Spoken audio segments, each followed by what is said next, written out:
Hi guys, I'm back. I'm standing here in a big old patch of weeds, but I'm doing another wild edible video book video, and this one is on the Jerusalem artichoke.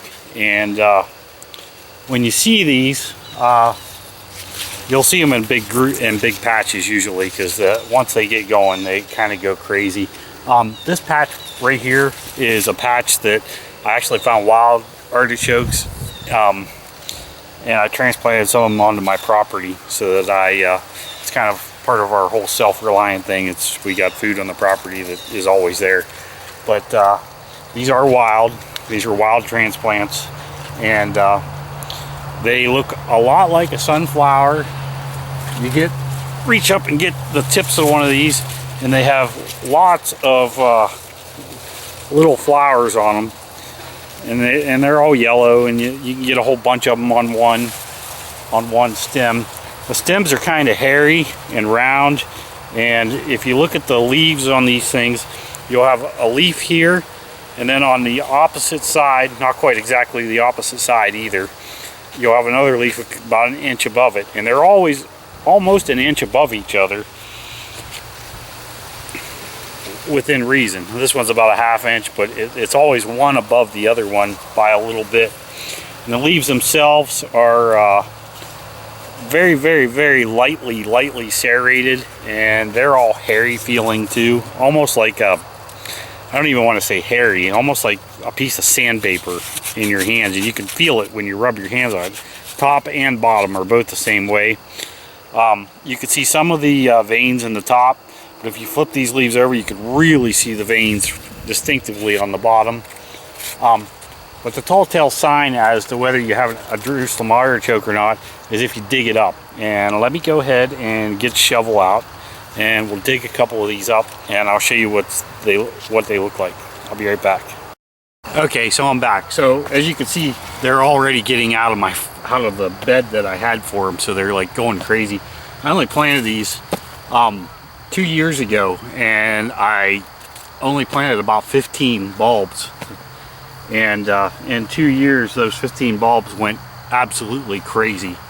And this is kind of how you find them in the wild too. They're usually in big stands, and once you think you've got what you got, when you dig them up, you can definitely tell, because I don't know of any kind of sunflower type of plants that get this size that have bulbs on the bottom of them. I could be mistaken, so do your research, but it's one of those deals. Once you find it and you've identified it for yourself, you could be walking down the road and be able to point them out. And I don't know why that works that way, but that's how it works.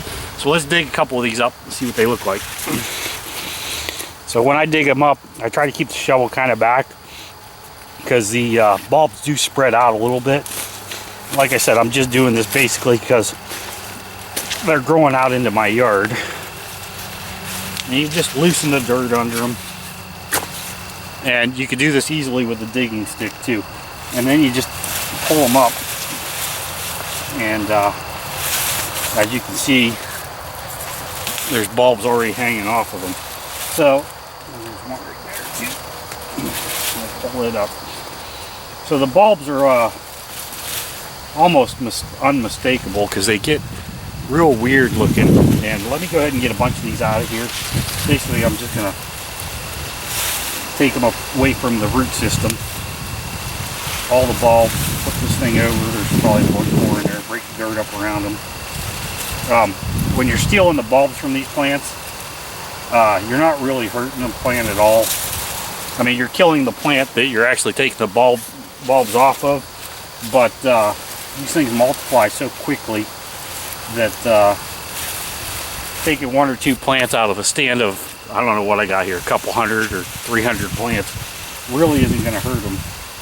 And I would bet money that if you took that plant right there and reburied it, by next year you'd probably have more bulbs again. So anyways, I'll get you a close-up on the bulbs, and we will kind of talk about them. Okay, so here they are. They're I dug this is off of 1, 2, 3. This is off of 4 plants. And you know, there's like I said, there's hundreds of them here, probably at least 300 plants, and they look weird. They got some real weird looking bulbs on them. They're unmistakable. You know, they got offshoots on them, stuff like that. And some of them, none of them all look the same. Some of them look a little bit more regular, and then you get every once in a while you'll get one sort of looks like that. You know, I mean, they're all different. Nothing, they never really ever look exactly potato-like, I guess is what I'd say. I mean, this is probably as close as you're going to get to one that looks kind of potato-like. But you can basically do with these what you can with potatoes, and that's why this makes a great survival food. I mean, it took me literally 5 minutes once I found the plants, and that is a trick. Sometimes these things aren't everywhere where you're at, but if you run across them, at least you'll know that in 5 minutes time, I mean, that's a meal right there. It's got starches in it. It's got all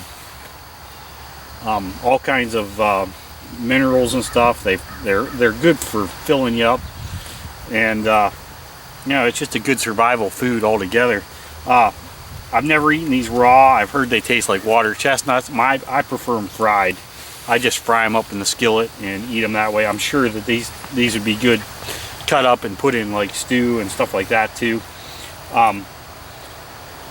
I really, as far as comparing these to other foods, these take a little longer to cook and a little longer to fry, but to me they are so close to potato-like in taste that I could eat these in place of potatoes anytime and it doesn't bother me one bit.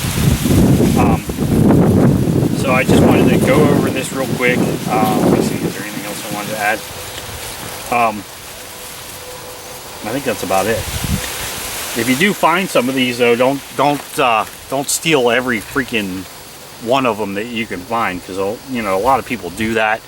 And you know, if you run into one that's tiny like this, put it back in the ground, because a lot of times it'll pop a new plant up and you'll have more for the next year. What I'm trying to say is don't over harvest these things. Not that they will not that it'll really hurt them, because it seems like when you harvest these you always miss a few bulbs anyways, and those bulbs will come back with new plants the following year. But you know, a lot of people try to get every little last one, and then next thing you know, you ain't got none at all a few years later. So this is the wild edible Jerusalem artichoke.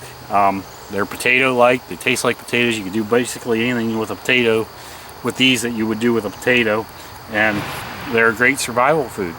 So I just wanted to say thank you, and if you like these videos, like, share, subscribe, and I'll take a couple pictures of the leaves and stuff close up so you guys can see that at the end of the video. Thank you.